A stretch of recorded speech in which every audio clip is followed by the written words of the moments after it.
بسم اللہ الرحمن الرحیم۔ السلام علیکم۔ یہ کتاب آپ کے لیے کاشان بصیرت کے یوٹیوب چینل کی جانب سے ریکارڈ کی جا رہی ہے۔ کتاب کا نام ہے 101 دلچسپ مکالمے۔ اب ہم کتاب کا پارٹ نمبر 6 پڑھیں گے۔ نمبر 21، شاگردان امام صادق علیہ السلام کا ایک شامی دانشمند سے مکالمہ۔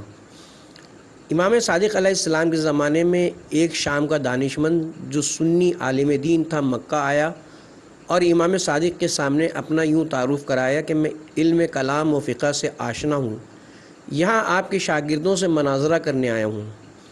امام صادق علیہ السلام، تمہاری گفتگو پیغمبر کے اقوال کی روشنی میں ہے یا اپنی طرف سے ہے؟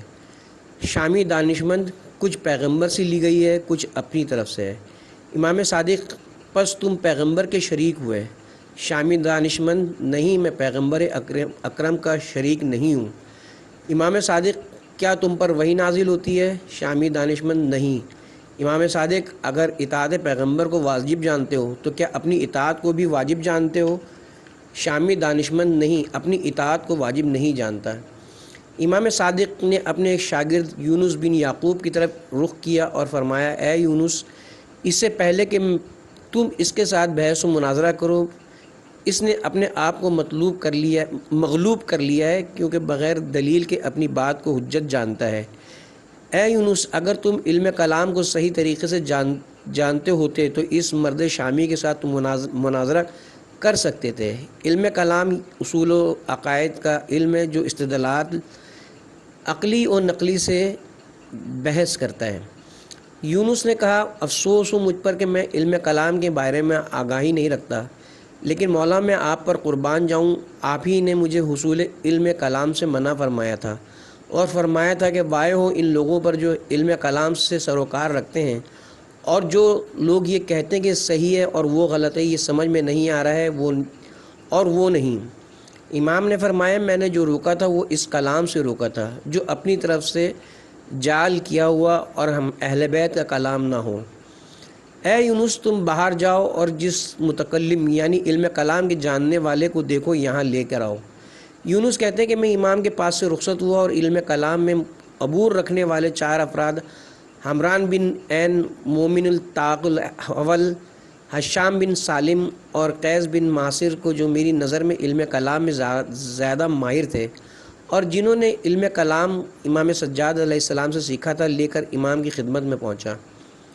جب سب جمع ہو گئے تو امام صادق نے اپنا سر خیمے سے باہر نکالا، وہی خیمہ جو مکہ میں حرم کے اطراف میں پہاڑ پر امام کے لیے لگایا گیا تھا، اور جب امام نے دیکھا تو امام کی نگاہ ایک بھاگتے ہوئے اونٹ پر پڑی۔ آپ نے فرمایا، کعبے کے خدا کی قسم، یہ اونٹ سوار حشام ہے جو یہاں آ رہا ہے۔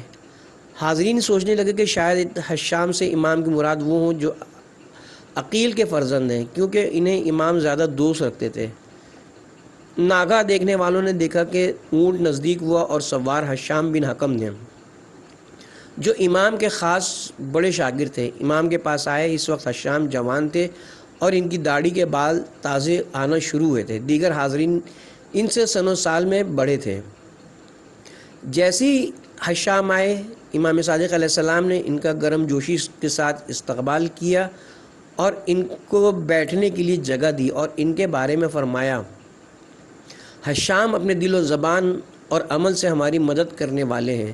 پھر امام ان علم کلام کے ماہر شاگردوں کی طرف متوجہ ہوئے اور ایک ایک کو اس دانشمند نامی سے مناظرہ کرنے کو کہا۔ پہلے حمران سے کہا، تم جاؤ اور اس مرد شامی سے مناظرہ کرو۔ وہ گئے اور اس مرد شامی کے ساتھ مناظرہ کیا، اور کچھ دیر نہ گزری تھی کہ وہ مرد شامی حمران کے سامنے بے جواب ہو گیا۔ پھر امام نے مومن الطاق سے کہا کہ اب تم اس شامی سے جا کر مناظرہ کرو۔ انہوں نے جا کر اس مرد شامی سے مناظرہ کی۔ ابھی زیادہ دیر نہ گزری تھی کہ آپ کو اس مرد شامی پر فتح ہوئی۔ پھر امام نے حشام بن سالم سے کہا، یہ بھی گئے مگر یہ اس مرد شامی کے مقابلے میں برابر رہے۔ اس وقت امام نے قیس بن ماسر سے کہا کہ وہ بھی گئے اور اس مرد امی سے مناظرہ کیا۔ امام جو ان سب مناظروں کا مشاہدہ فرما رہے تھے مسکرائے، کیونکہ اب وہ مرد شامی بالکل مغلوب ہو چکا تھا۔ اس کے چہرے سے عاجزی ظاہر ہو رہی تھی۔ اصول کافی جلد نمبر اول صفحہ نمبر 171۔ نمبر 22، حشام بن حکم کا مرد شامی سے مکالمہ۔ جیسا کہ پہلے والے مناظرے میں گزرا کہ حشام بن حکم امام صادق علیہ السلام کے خاص شاگرد تھے، اور امام نے اس شامی دانشمند سے کہا، اے شخص اب ذرا اس جوان سے مناظرہ کرو۔ وہ مرد شامی حشام بن حکم سے مناظرہ کرنے پر تیار ہو گیا۔ ان دونوں کی گفتگو امام کے سامنے اس طرح سے شروع ہوئی۔ مرد شامی: اے جوان، تم اس مرد یعنی امام صادق علیہ السلام کی امامت کے بارے میں مجھ سے سوال کرو، کیونکہ میں اس موضوع پر تم سے گفتگو کرنا چاہتا ہوں۔ حشام نے جب اس مرد شامی کی امام کے بارے میں اس طرح کی بے ادبی و گستاخی دیکھی اور سنی تو غصے کے مارے ان کا بدن لرزنے لگا۔ اس عالم میں اس مرد شامی سے کہا، ذرا یہ بتاؤ کہ خدا تمام بندوں کی زیادہ خیر و سعادت چاہتا ہے یا صرف اپنے خاص بندوں کی خیر و سعادت چاہتا ہے؟ مرد شامی: خدا تمام بندوں کی خیر و سعادت زیادہ چاہتا ہے۔ حشام: تو پھر خداوند عالم نے بندوں کی خیر و سعادت کے لیے کیا کیا ہے؟ مرد شامی: خدا نے لوگوں پر حجت تمام کر دی ہے تاکہ یہ لوگ گمراہ نہ ہوں اور انسانوں کے درمیان اس سے دوستی اور الفت پیدا کی جائے، تاکہ اس الفت و دوستی کے سبب ایک دوسرے کی مدد کریں اور ایک دوسرے کو قوانین الہی سے آگاہ کریں۔ حشام: وہ خدا کی حجت ہے کیا ہے؟ مرد شامی: وہ حجت خدا رسول خدا صلی اللہ علیہ وآلہ وسلم ہے۔ حشام: رسول خدا کے بعد حجت خدا کون ہے؟ مرد شامی: رسول خدا کے بعد حجت خدا قرآن و سنت ہے۔ حشام: کیا قرآن و سنت آج کل کے اختلافات دور کرنے کے لیے فائدہ مند ہیں؟ مرد شامی: ہاں۔ حشام: پس کیوں میرے اور تیرے درمیان اختلاف ہے جس کی وجہ سے تم شام سے یہاں مکہ آئے ہو؟ مرد شامی اس سوال کے سامنے خاموش رہا اور امام صادق نے اس سے کہا، کیوں جواب نہیں دیتے؟ مرد شامی: میں اگر حشام کے جواب میں یہ کہوں کہ قرآن و سنت ہمارے درمیان اختلافات کو دور کرتے ہیں تو یہ بات غلط ہوگی، کیونکہ قرآن و سنت کی عبارات مختلف ہیں۔ اگر یوں کہوں کہ ہمارا اختلاف فقط قرآن و سنت کو سمجھنے میں ہے جو ہمارے عقیدے کو ضرر نہیں پہنچاتا، تو دوسری طرف ہم میں سے ہر ایک ادا حق رکھتا ہے کہ اس اعتبار سے قرآن و سنت ہمارے رفع اختلافات کے لیے سود مند نہیں ہے۔ امام صادق علیہ السلام: اب سوال کا جواب ذرا خود حشام سے پوچھو، وہ خود تمہیں اس کا تسلی بخش جواب دیں گے جن کا وجود علم و کمال سے سرشار ہے۔ مرد شامی: کیا خدا نے کسی شخص کو بشر کے پاس ان کے درمیان اتحاد کرانے کے لیے بھیجا ہے تاکہ لوگوں کے درمیان حق و باطل میں فرق ہو جائے؟ حشام: رسول خدا کے زمانے میں یا آج کے زمانے میں؟ مرد شامی: رسول خدا کے زمانے میں تو خود رسول خدا تھے، آج کے دور میں وہ کون ہیں؟ حشام امام صادق علیہ السلام کی طرف اشارہ کرتے ہوئے کہا، یہ ہیں جو حجت خدا ہیں اور ہمارے درمیان کے اختلاف کو دور کرنے والے ہیں، جو علم و نبوت کو میراث پانے والے ہیں، جو ان کو ان کے آباء و اجداد سے ملے ہیں، جو ہمارے لیے زمین و آسمان کی خبریں دیتے ہیں۔ مرد شامی: میں کس طرح سمجھوں کہ یہ شخص وہی حجت خدا ہیں؟ حشام: جو کچھ چاہتے ہو ان سے پوچھ لو تاکہ ان کے حق ہونے کے بارے میں تمہیں یقین حاصل ہو جائے۔ مرد شامی: اے حشام، تم نے تو اس گفتگو سے میرے لیے اس کے سوا کوئی عذر نہیں چھوڑا کہ میں ان سے سوال کروں اور حقیقت کو پہنچوں۔ امام صادق علیہ السلام: کیا تم چاہتے ہو کہ تمہارے سفر کے حالات بتاؤں کہ کس طرح سے تم شام سے یہاں آئے ہو؟ پھر امام نے کچھ مقدار میں اس کے سفر کے حالات بیان کیے۔ مرد شامی امام کی ان بیانات سے حیران رہ گیا۔ وہ حقیقت جان چکا تھا اور ایمان اس کے قلب میں اثر کر چکا تھا۔ خوشی سے کہنے لگا، آپ نے سچ کہا، اب میں خدائے وحدہ لا شریک پر ایمان لاتا ہوں۔ امام صادق: اب جب کہ ایمان لائے ہو تو اسلام کا درجہ ایمان سے پہلے ہے، کیونکہ اسلام ہی کے ذریعے لوگ ایک دوسرے کا عرض لے سکتے ہیں، آپس میں ازدواج کر سکتے ہیں، لیکن ثواب کا حاصل کرنا ایمان پر موقوف ہے۔ تم پہلے مسلمان تھے مگر میری امامت کو قبول نہیں کرتے تھے، اب میری امامت قبول کرنے کے بعد تم نے اپنے اعمال کے ثواب کو بھی حاصل کر لیا ہے۔ مرد شامی: آپ نے بالکل صحیح فرمایا، اور میں بھی گواہی دیتا ہوں کہ خدا وحدہ لا شریک ہے اور محمد صلی اللہ علیہ وآلہ وسلم اس کے رسول ہیں اور آپ رسول خدا کے جانشین ہیں۔ اب امام صادق علیہ السلام نے اپنے شاگردوں کے مناظرات کے سلسلے میں اپنے نظریات دینا شروع کیے۔ حمران سے کہا تم کیونکہ اپنی گفتگو کو احادیث سے ہم آہنگ کرتے ہو اس لیے آگے بڑھ جاتے ہو اور صحیح مطلب تک پہنچ جاتے ہو۔ حشام بن سالم سے کہا تم اگرچہ اپنی گفتگو میں احادیث کو لاتے ہو مگر ان کو صحیح طریقے سے جاری نہیں کر پاتے۔ مومن الطاق سے کہا تم بہت زیادہ قیاس و تشبیہ کے ذریعے بحث کرتے ہو اور اصل موضوع بحث سے خارج ہو جاتے ہو اور باطل کے ذریعے باطل کو رد کرتے ہو، تمہارا باطل زیادہ روشن ہے۔ قیس بن ماسر سے کہا تم اس طرح سے گفتگو کرتے ہو کہ گویا حدیث پیغمبر اکرم سے نزدیک ہو مگر پھر دور ہو جاتے ہو اور حق کو باطل سے مخلوط کر دیتے ہو، جبکہ حق اگرچہ چھوٹا ہو انسان کو بہت سے باطل سے بے نیاز کر دیتا ہے۔ تم اور مومن الطاق دونوں بحث کو کھینچ کر لے جاتے ہو، اس جہت سے تم دونوں میں کافی مہارت ہے۔ یونس کہتے ہیں خدا کی قسم میں سمجھا کہ امام حشام کے بارے میں بھی فرمائیں گے جو قیس کے بارے میں فرمایا تھا، لیکن امام نے حشام کی اچھے القاب کے ساتھ تعریف کی اور کہا اے حشام جب بھی تم اپنے آپ میں کامیابی کی نشانی کا احساس کر لیتے ہو تو بہت اچھے طریقے سے اپنے کو نجات دیتے ہو۔ پھر امام نے حشام سے کہا تم جیسے ماہر خطیبوں کے لیے ضروری ہے کہ مناظرہ کیا کرو اور یاد رکھو اپنی بحثوں میں لرزش نہ کھانا، بے شک خدا کی مدد کے ساتھ ہماری شفاعت ایسے لوگوں کے لیے ہے جو اس طرح کے بحث و مناظرے کرتے ہیں۔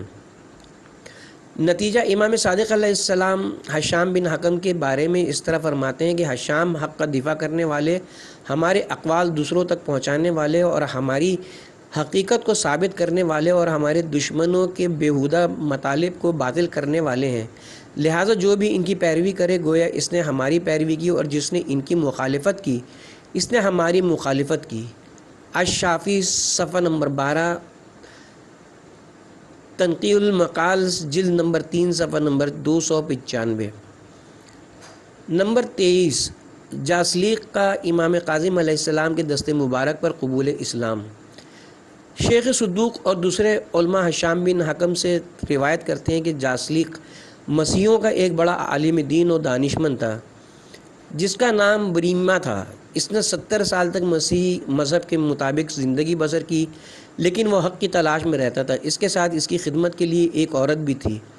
بریما نے مسیحیت کے ناقص دلائل کو اس عورت سے پوشیدہ رکھا تھا، لیکن یہ عورت اس بات سے آگاہ ہو گئی۔ بریما جو حق کی تلاش میں لگا رہتا تھا علماء اسلام سے معلومات حاصل کرتا رہتا تھا، لیکن اس نے جس فرقے کے بارے میں بھی تحقیق کی اسے حق نام کی کوئی چیز دکھائی نہ دی، تو اس نے کہا اگر تمہارے رہبر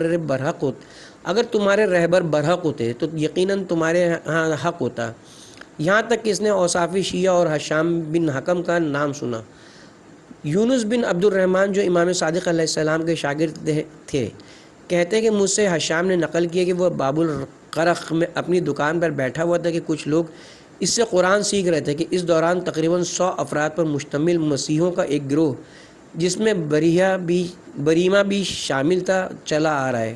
سب کے سب کالے لباس زیب تن کیے ہوئے تھے، لمبی لمبی ٹوپیاں پہنے ہوئے تھے۔ بریما دوسرے لوگوں کے ساتھ میری دکان پر جمع ہو گئے۔ میں نے بریما کو ایک کرسی دی، وہ اس پر بیٹھ گیا اور اپنے عصا کا سہارا لیتے ہوئے بولا میں نے مسلمانوں میں کوئی ایسا فرد نہیں دیکھا جو علم کلام عقائد میں دسترس رکھتا ہو اور میں نے اس سے مسیحیت کی حقانیت کے سلسلے میں مناظرہ کیا ہو اور وہ مجھے مطمئن کر سکا ہو۔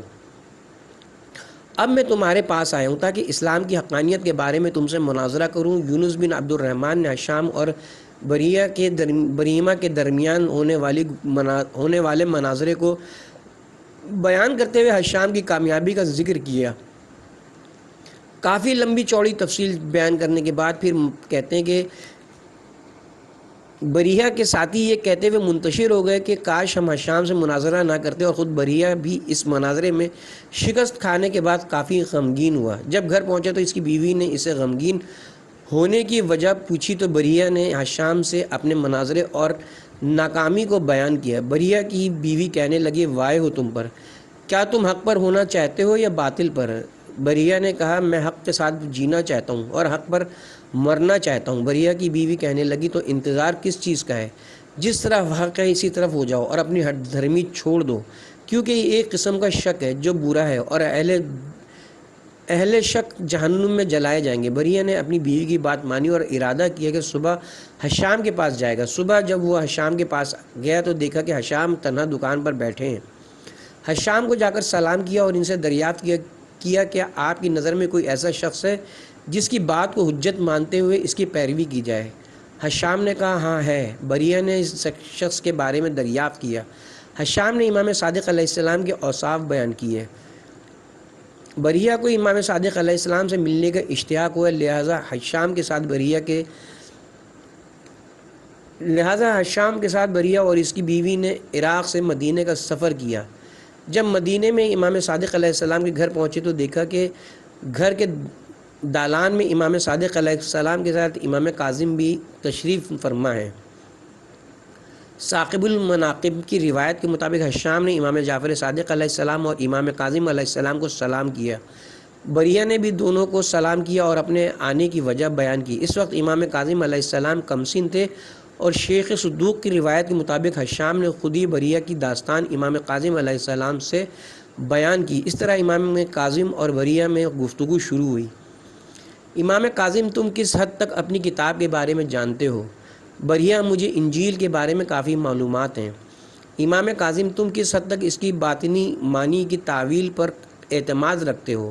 بریہ، جس حد تک علم ہے اسی حد تک اعتماد بھی ہے۔ پھر امام کاظم علیہ السلام نے انجیل کی چند آیات کی تلاوت کی۔ بریہ امام کی قرأت سے متاثر ہوا اور کہنے لگا کہ حضرت مسیح بھی اسی طرح انجیل کی تلاوت کیا کرتے تھے۔ اس طرح تلاوت صالحین کے سوا کوئی نہیں کر سکتا۔ پھر بریہ امام کاظم علیہ السلام سے کہنے لگا، میں 50 سال سے آپ یا آپ کے مثل افراد کی تلاش میں تھا۔ یہ کہہ کر بریہ اسی وقت مسلمان ہو گیا اور اس کی بیوی بھی مسلمان ہو گئی۔ پھر حشام بریہ اور اس کی بیوی کو امام صادق علیہ السلام کی طرف متوجہ ہوئے اور بریہ کے اسلام لانے کا ذکر کیا۔ امام صادق علیہ السلام نے سورہ آل عمران آیت نمبر 34 پڑھی۔ بعض کو بعض کی ذریت سے ان کی پاکیزگی اور کمال کی بنا پر لیا گیا ہے، بے شک خدا سننے والا اور جاننے والا ہے۔ بریہ اور امام صادق علیہ السلام کے درمیان گفتگو۔ بریہ، میں آپ پر فدا ہوں، یہ تورات و انجیل اور آسمانی کتابیں آپ لوگوں تک کس طرح پہنچی ہیں؟ امام صادق، یہ کتابیں ان سے ہمیں ورثے میں ملی ہیں، ہم انہی کی طرح ان کتابوں کی تلاوت کرتے ہیں تاکہ لوگوں پر حجت تمام ہو اور کسی کے پاس کوئی بہانہ نہ رہے۔ اس وقت سے لے کر مرتے دم تک بریہ امام صادق علیہ السلام کے تابعین اور ناصرین میں رہے۔ جب ان کا انتقال ہوا تو خود امام صادق علیہ السلام نے اپنے ہاتھوں سے غسل دیا، قبر میں اتارا اور فرمایا، یہ حضرت عیسیٰ کے حواریوں میں سے تھا اور خدا کے حق کو پہچانتا تھا۔ اکثر دوسرے اصحاب امام صادق علیہ السلام بریہ جیسے مقام معنوی کی آرزو کیا کرتے تھے۔ انوار البریہ، صفحہ نمبر 189۔ نمبر 24، امام کاظم علیہ السلام کے پاس ابو یوسف کا علاج۔ ایک دن مخالف اہل بیت عالم ابو یوسف اور خلیفہ مہدی عباسی امام کاظم علیہ السلام کے پاس بیٹھے ہوئے تھے۔ اس نے مہدی سے کہا کہ اگر اجازت ہو تو میں موسیٰ ابن جعفر سے کچھ سوالات کروں جس کے یہ جواب نہ دے سکیں۔ مہدی عباسی، ہاں اجازت ہے۔ ابو یوسف امام کاظم علیہ السلام سے بولا، اگر اجازت ہو تو آپ سے کچھ سوالات کروں؟ امام کاظم علیہ السلام نے فرمایا، ہاں سوال کرو۔ ابو یوسف، کیا آیا اس شخص کے لیے جو حالت احرام میں ہو سایہ تلے چلنا جائز ہے؟ امام کاظم علیہ السلام، جائز نہیں ہے۔ ابو یوسف، اگر محرم کہیں قیام کرے تو اس صورت میں اس کے لیے وہاں زیر سایہ چلنا جائز ہے یا نہیں؟ امام کاظم علیہ السلام، اب اس صورت میں اس کے لیے سایہ تلے چلنا جائز ہے۔ ابو یوسف، ان دونوں سائے میں کیا فرق ہے کہ پہلا جائز نہیں ہے اور دوسرا جائز ہے؟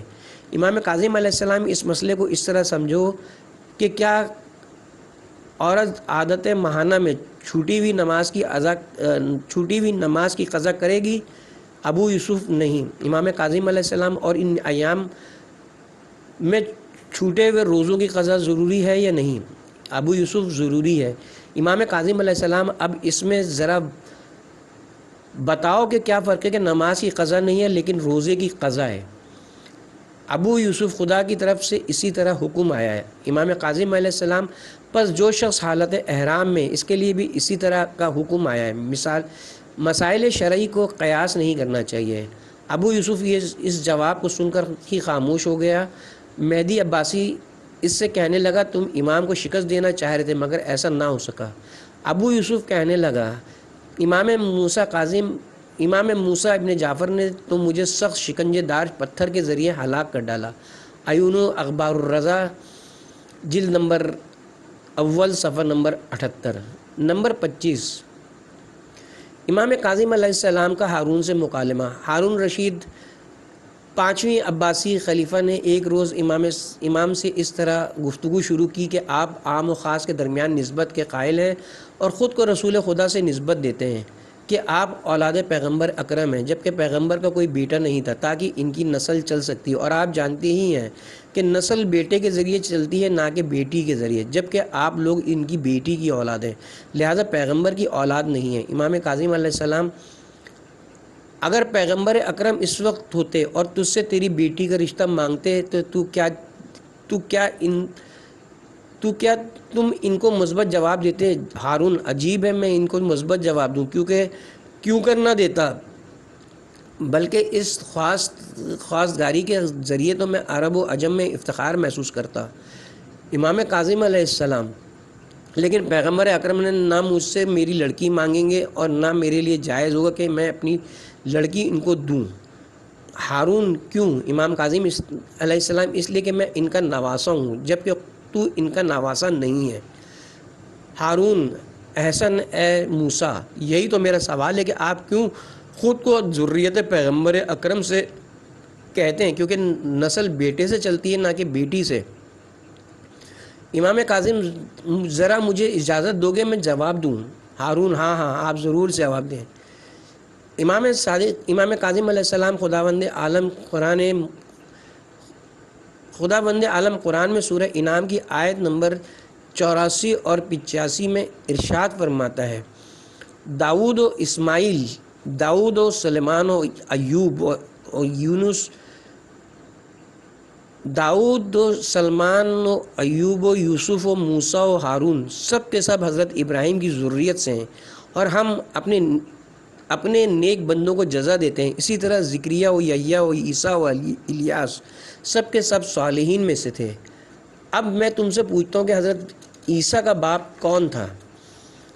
ہارون، عیسیٰ کا تو کوئی باپ ہی نہیں تھا۔ امام کاظم، لیکن اس کے باوجود خدا نے عیسیٰ کو ان کی ماں یعنی مریم کی جانب سے ذریت پیغمبر ابراہیم علیہ السلام میں شمار کیا ہے، اسی طرح ہماری ماں فاطمہ زہرا کی جانب سے ہمیں ذریت پیغمبر میں شمار کیا ہے۔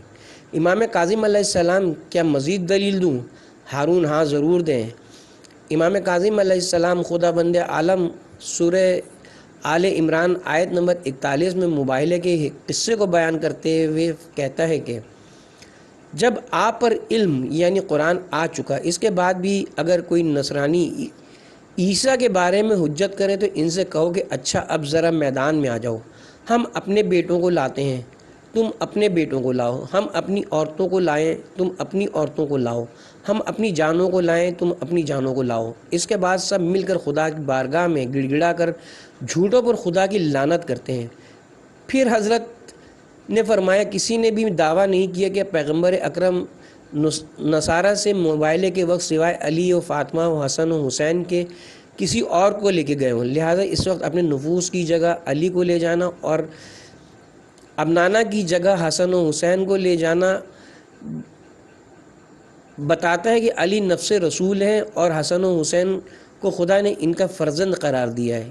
ہارون امام کی یہ محکم دلیل سن کر خاموش ہو گیا اور کہنے لگا، اے موسیٰ، آپ پر سلام ہو۔ نمبر 26، امام رضا علیہ السلام کا ابو قرہ سے مکالمہ۔ رضوان بن یحییٰ جو امام رضا علیہ السلام کے شاگرد تھے کہتے ہیں کہ ابو قرہ جو مسیح مذہب کا تھا، اس نے مجھ سے درخواست کی کہ میں اسے امام رضا کی خدمت میں لے جاؤں۔ میں نے امام رضا سے اجازت لی اور حضرت کی خدمت میں ابو قرہ کو لے کر آیا۔ جب امام رضا کی خدمت میں پہنچے تو آپ سے اس نے احکام دین، حرام و حلال کے مسائل پوچھے، یہاں تک کہ جب سوالوں کا سلسلہ توحید تک پہنچے تو اس طرح کی گفتگو شروع ہوئی۔ ابو قرہ، ہمارے لیے روایت نقل کی گئی کہ خداوند عالم نے اپنے دیدار اور اپنے سخن کو پیغمبروں میں سے 2 پیغمبروں کے درمیان تقسیم کر دیا ہے تاکہ ایک سے کلام کرے اور ایک کو دیدار کرائے۔ حضرت موسیٰ سے گفتگو کی اور حضرت محمد صلی اللہ علیہ وسلم کو اپنا دیدار کرایا، لہذا اس بنا پر خدا کا وجود دیکھنے کے قابل ہے۔ امام رضا علیہ السلام اگر ایسا ہی تھا تو کیا انہی پیغمبر اسلام نے یہ نہیں فرمایا کہ تمام جن و انس کی آنکھیں خدا کو نہیں دیکھ سکتی، کیونکہ مخلوقات کی وسیع نگاہیں اس کے سمجھنے کا احاطہ ہرگز نہیں کر سکتی، کیونکہ خدا نہ کسی کی شبیہ ہے نہ ہمسر۔ ابو قرہ، یقیناً انہوں نے اس طرح فرمایا ہے۔ امام رضا علیہ السلام، لہٰذا اس بنا پر یہ کس طرح ممکن ہے کہ ایک طرف پیغمبر اکرم خدا کی طرف سے لوگوں کو خبر دیں اور ان سے کہیں کہ یہ آنکھیں خدا کو دیکھنے پہ قادر نہیں ہیں، اور مخلوقات کی وسعت نگاہی بھی اس کی ذات کو سمجھنے میں مدد نہیں دیتی، کیونکہ وہ کسی کا ہم شکل یا شبیہ نہیں ہے، اور دوسری طرف یہی پیغمبر اکرم کہیں کہ میں نے اپنی ان 2 آنکھوں سے خدا کو دیکھا ہے، یا میں نے اپنے علم سے اس کا احاطہ کر لیا ہے اور وہ انسان کی شکل کی طرح اسے دیکھا جا سکتا ہے۔ کیا تم لوگوں کو پیغمبر اکرم کی طرف ایسی نسبتیں دیتے ہوئے شرم نہیں آتی؟ ابو قرہ، خداوند عالم خود سورہ نجم کی آیت نمبر 13 میں فرماتا ہے، پیغمبر نے بار دیگر خدا کو دیکھا۔ سورہ نجم کی آیت نمبر 13۔ امام رضا علیہ السلام اسی مقام پر سورہ نجم کی آیت نمبر 11 بھی ہے کہ پیغمبر نے جو دیکھا اس کو بیان کیا ہے۔ ان کے قلب نے جو دیکھا وہ ہرگز جھوٹ بولنے والا نہیں ہے، یعنی قلب پیغمبر، جو کچھ ان کی آنکھوں نے دیکھا قلب پیغمبر اس میں ہرگز جھوٹ بولنے والے نہیں ہیں۔ اور پھر اسی سورہ نجم میں خدا اس چیز کو جس کو پیغمبر نے دیکھا بیان کرتا ہے۔ سورہ نجم آیت نمبر 18، انہوں نے اپنے پروردگار کی بعض بڑی نشانیوں کو دیکھا، لہٰذا اس سے معلوم ہوا کہ پیغمبر اکرم نے جو کچھ دیکھا وہ ذات خدا کے علاوہ کچھ اور تھا۔ مزید خداوند عالم سورہ طٰہٰ کی آیت نمبر 11 میں ارشاد فرماتا ہے، یعنی کوئی علم بھی اس کا احاطہ نہیں کر سکتا، لہٰذا جو خدا کو دیکھ سکتا ہے وہ خدا کا احاطہ بھی کر سکتا ہے، اور جبکہ آیت مذکورہ اس کے دیکھنے کو منع کرتی ہے۔ ابو قرہ، تو کیا آپ ان روایات سے جو کہتی ہیں کہ پیغمبر اکرم نے خدا کو دیکھا انکار کرتے ہیں؟ امام رضا علیہ السلام، ہاں، اگر روایت خلاف قرآن ہو تو ان کو میں رد کروں گا، کیونکہ تمام مسلمان اس بات پر متفق ہیں کہ وجود خدا کا احاطہ نہیں کیا جا سکتا، آنکھیں اس کو نہیں دیکھ سکتی ہیں اور وہ کسی چیز کی شبیہ نہیں ہے۔ اصول کافی باب الابطال الرویا جلد نمبر اول صفحہ نمبر 95 اور 96۔ صفوان کہتے کہ ایک دفعہ ابو قرہ نے میرے ذریعے امام رضا علیہ السلام سے وقت لیا اور حلال و حرام کے سوالات کے بعد کہنے لگا، آیا آپ اس بات کو قبول کرتے ہیں کہ خدا محلول ہے؟ امام رضا علیہ السلام، ہر محلول یعنی حمل شدہ پر کسی دوسرے پر حمل کیا جا سکتا ہے، اور خود محلول کے معنی نقص کے ہیں جو حامل پر تکیہ کیے ہوتا ہے، جس طرح زبر مدح پر دلالت کرتا ہے اور زیر نقص پر دلالت کرتا ہے۔ خدا کی طرف ایسی چیزوں کی نسبت دینا صحیح نہیں ہے، کیونکہ خدا حامل ہے، یعنی ہر چیز کا پیدا کرنے والا ہے، جبکہ کلمہ محلول بغیر کسی پر تکیہ کیے ہوئے کوئی مضمون نہیں رکھتا۔ اس بنا پر خدا محمول نہیں ہو سکتا، اور جو خدا اور اس کی عظمت پر ایمان رکھنے والے کسی سے بھی نہیں سنا گیا ہے کہ اس نے خدا کو لفظ محمول سے تعبیر کیا ہے۔ ابو قرہ، خداوند عالم سورہ حاقہ کی آیت نمبر 17 میں فرماتا ہے، خداوند کے عرش کو اس دن 8 فرشتے اٹھائے ہوں گے، اور سورہ غافر کی آیت نمبر 7 میں بھی ارشاد فرماتا ہے، وہ لوگ جو عرش کو اٹھانے والے ہیں۔ امام رضا علیہ السلام، عرش خدا کا نام نہیں بلکہ عرش خدا کے علم و قدرت کا نام ہے، جس میں تمام چیزیں جس میں تمام چیزیں، اسی لیے خدا نے اس عرش کے حمل کی نسبت اپنے غیر یعنی فرشتوں کی طرف دی ہے۔ ابو قرہ روایت میں آیا کہ جب بھی خدا غضبناک ہوتا ہے تو عرش کو اٹھانے والے فرشتے اس کے غضب کی سنگینی کو محسوس کرتے ہیں اور سجدے میں چلے جاتے ہیں، اور جب خدا کا غصہ ٹھنڈا ہو جاتا ہے اور ان کی دشتیں ہلکی ہو جاتی ہیں تو وہ دوبارہ اپنی جگہ پر آ جاتے ہیں۔ کیا آپ اس روایت کا انکار کرتے ہیں؟ امام رضا علیہ السلام نے اس روایت کی رد میں فرمایا، اے ابو قرہ، مجھے ذرا یہ تو بتاؤ کہ جب خدا نے شیطان پر لعنت کی تھی اور اس پر غضبناک ہوا تھا، کیا اس وقت سے اب تک خدا اس سے راضی ہو گیا ہے؟ ابو قرہ ہرگز وہ اس سے راضی نہیں ہوا، بلکہ شیطان اور اس کے دوستوں اور پیروکاروں پر غضبناک ہے۔ امام رضا علیہ السلام تو خود تمہارے بقول عرش کو اٹھانے والے فرشتوں کو ہمیشہ سجدے میں ہونا چاہیے، جبکہ اس طرح نہیں ہے، لہٰذا عرش خدا کا نام نہیں ہے، اور تم کس طرح جرت کرتے ہو اور خدا کو مختلف تفسیرات سے تعبیر کرتے ہو، جبکہ وہ ان چیزوں سے منزہ ہے اور ان نسبتوں سے دور ہے، اس کی ذات ثابت اور قابل تفسیر نہیں ہے۔ تمام موجودات اس کے قبضے قدرت و تدبیر میں ہیں اور سب اس کے محتاج ہیں، جبکہ وہ کسی کا محتاج نہیں ہے۔ اصول کافی جلد نمبر اول صفحہ نمبر 130۔